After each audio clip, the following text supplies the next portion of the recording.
started talking a little earlier about this summer you were asked to provide testimony there for the Department of Education, I think it was, right?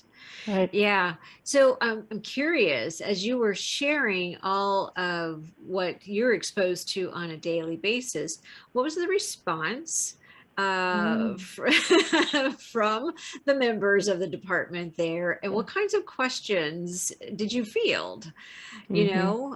that you might have thought were of note, that were indicative of current thought process and how that might Hmm. actually play on current policy versus policy change? Right, exactly. So this the testimony that was given and received was a listening session format. Okay. So there wasn't the questions and answers, which Hmm. was disappointing, right? Because I too would like to know, okay, like where are they leaning public policy Yeah. wise? Um, it was more to gather information. And they were gathering information, and this is a comment back to Dr. Rick about, what can we do for everybody else? From mostly organizations, businesses, associations that worked with people with student loans, but never have they asked the borrowers themselves for feedback until just recently.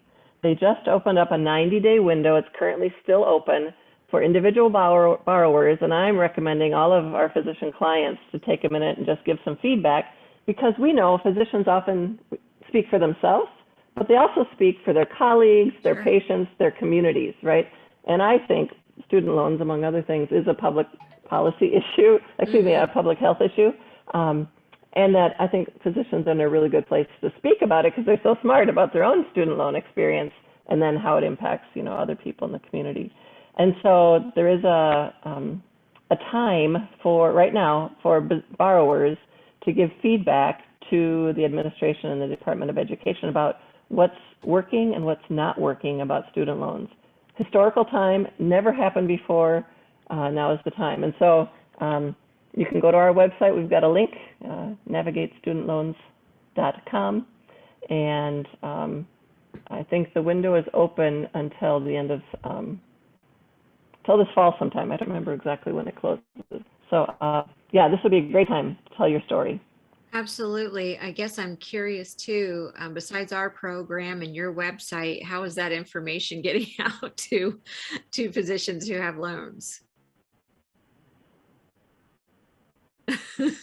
Yeah, there's a big coalition called preservepslf.com, and that's not just physicians, but a number of physician groups are there, and also many other organizations like veterans organizations and teachers organizations, and a lot of folks that are involved in serving our communities. Hmm. And they've got a big campaign happening. Probably not big enough if you haven't heard about it, Rhonda, but I haven't heard about it. That's why I'm curious. takes all of us to be talking about it. So I'm glad for the opportunity today to talk about it. Absolutely. Yeah, Well, absolutely. the other thing I thought was really cool, because I went to the website yesterday and played around and looked at all.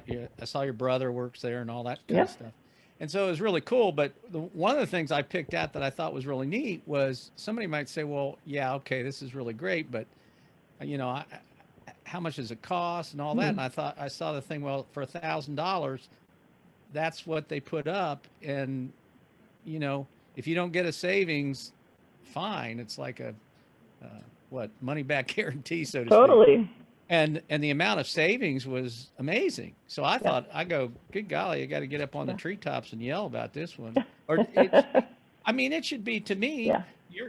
And maybe you're doing that. Explain to us about that, about being in front of the American Association of Medical Colleges or in front of Yeah. medical students and letting them know a Yeah. service like yours exists. Are Yeah. you doing that? Yeah. I'm sure you are. But Yeah, thank you. We do. In fact, some of the travel I'm doing in the next few weeks is, are you familiar with Family Medicine Education Consortium?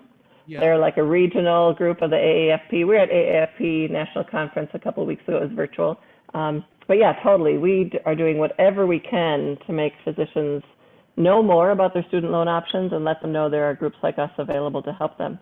And seriously, for any of your folks that are listening, we do a free 15-minute just call and talk to an expert. No obligation, whatever question you've got, we want to help you know the answer to that question.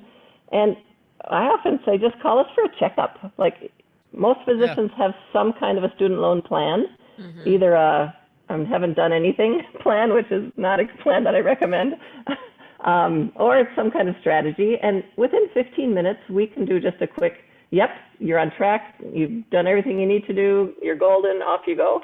Or we can identify if there's some gaps, and then we'll do the hard work together. But yeah, it's a business I built, Dr. Rick, and so I love it. I think it's spectacular, and we've had some really good feedback from folks along you're the helping way. young people, so it's fun it's like being a college coach or something. You're having fun. You're helping somebody. Yeah. Do you guys have candidates from schools of veterinary medicine or dentistry and places like that? We do. Yep. Yeah. There's a fair number of those. Yep. I don't know what the costs are for those, but I'm sure they're just as high or higher. Just as high, and sometimes higher, because especially the dental situation. And it can be very difficult for the veterinarians and the dentists. They really need a serious plan, because otherwise their loans will sink them. Yeah. I know people in, for example, music education. That's their career, and they're still smothered in student loans. So it's not just the doctors. We just happen to know more about the doctors than others. Yeah, we do. No, and that's a good point. Our niche is to work with physicians, but often a physician might have a sister or a brother, and they're in music or social work or something else, and we're happy to be a resource to them, because we're smart on these kind of things, and we like to help. Well, and folks, what you said, you this may be the moment in time to transition for all loans. Yeah. To transition the way they're done for all student loans, be it English majors like me or whatever, and so maybe that'll be a good thing that comes out of this, because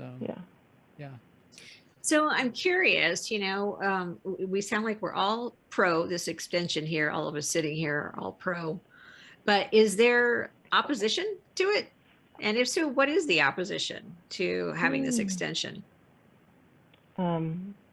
Well, there is very, so the private banks that are wanting to refinance student loans have not said anything in support of the extension, right?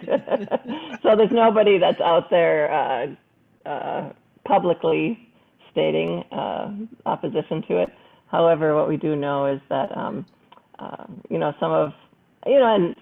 some folks that rely on student loan refinancing, or I have some competitors that are sort of struggling in this space because people don't have questions about their student loans right now because it's all on pause. And so, those would be the kind of folks that have, a business self-interest in helping people with their student loans that, might not be pleased. But I think if anyone who has an intrinsic reason for doing this work, is pleased that there's this pause during, a very difficult time in our nation's history. Yeah. So, I hadn't heard any, but I just thought I'm going to ask the other side of the coin. Yeah. Is there opposition of any kind? Yeah, so let's talk about private banks and refinancing, since that came up, sort of tangent. So interest rates, in the private market rise and go up and go down every month, depending on who knows what is sort of magical in my book. I don't know why, they go up and down. But we were expecting that as we got closer to the end of the pause that was originally supposed to be done the end of September, that we're going to see student loan interest rates for the refinance start to go up, right? Because right now there's been a low demand because interest rates are zero in the federal government. And so few people have been refinancing because you can't beat a 0% interest rate, right? But now that pause was going to be ending the end of September and now the end of January, we were expecting loan interest rates to rise. And interestingly, they just did rise this last month, but prior to that, they had stayed stable and actually gone down a little bit. So for physicians that are listening who are thinking, oh gosh, is it time to refinance right now? We are asking people to do some shopping for interest rates. If you are a physician that knows you're not pursuing public service loan forgiveness and you have loans that are at 5% interest rate or more, this would be a great time to think about refinancing. They have variable rate offers and fixed rate offers. Because interest rates right now are so low, we are recommending in general that people consider a fixed rate rather than a variable rate when they refinance their student loans. And then to know if you are a physician who has refinanced your loans earlier, it's always a good practice to once a year just check rates again, and because maybe rates have dropped since the last time you refinanced, and you can always refinance again. There's no cost. It's not like a mortgage you have to pay points, right, or a down payment. Okay. The big banks get paid because you're going to be paying them the interest, right? So that's how they're getting paid. So yeah, now is a good time, and we recommend folks go to credible.com. So www.credible.com to shop for interest rates on the private market. If you're pursuing public service loan forgiveness, do not refinance because that'll be the end of your public service eligibility. So I have to say that a couple times just so that nobody mishears us. But if you're not pursuing that forgiveness program, refinance might be something to consider.